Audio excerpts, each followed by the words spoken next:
இன்றைய தினம் உலக மனித இனங்களுக்கெல்லாம் மனவேதனையை கொடுக்கும் ஒரு வருத்தத்துக்குரிய செய்தி மதுரையிலே உருவாகியிருக்கின்றது. இதுபோன்ற செய்தி இனி வரும் நாட்களிலே எந்த ஒரு மனிதன் செய்தியிலும் ஒழிக்கக்கூடாது.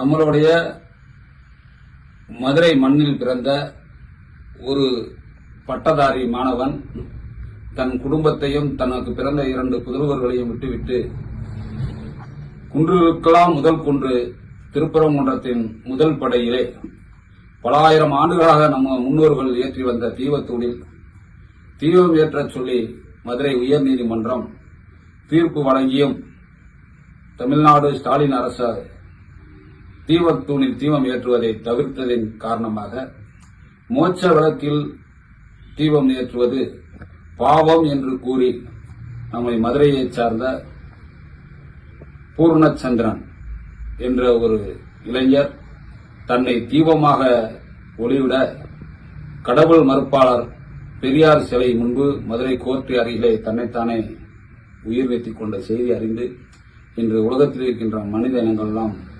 அதிர்ச்சிக்கு உள்ளாகியிருக்கின்ற செய்தி கேட்டு மனம் வருந்துகின்றோம்.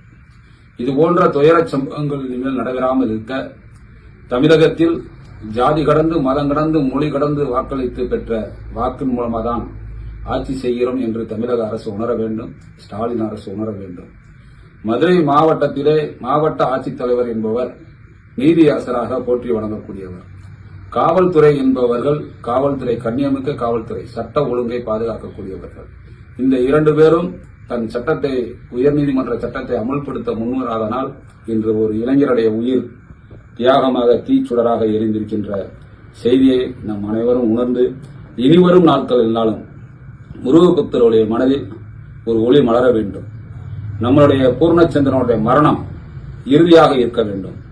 இருள் நீங்கி தீபம் ஒளி மலர நம் அனைவரும் பூர்ணச்சந்திரனுடைய ஆன்மா சாந்தி அடைய நாளை தினம் அமைதி காப்போம். அவருடைய ஆத்மா சாந்தி அடைய அனைவரும் பிரார்த்தனை செய்வோம். அவருடைய இறுதி ஊர்வலத்தில் கலந்து கொள்வோம். அனைவரும் குடும்பத்தோடு கலந்து கொள்வோம். ஜாதி கடந்து மதம் கடந்து மொழி கடந்து அனைவரும் கலந்து கொள்வோம். அவருடைய அந்த தீப ஜோதி திருப்பரங்குன்ற மலையில் எரிகின்ற தீப விளக்காக அதன் தீக்குச்சியாக இருக்கட்டும். அதற்காக அத்தனை தெய்வங்களையும் வணங்கி நாம் அனைவரும் ஒன்றுபட்டு நாளை அவருக்கு இறுதி அஞ்சலில் கலந்து கொள்வோம் என்று அன்போடு அழைக்கின்றோம். ஓம் சாந்தி சாந்தி சாந்தி ஓம்.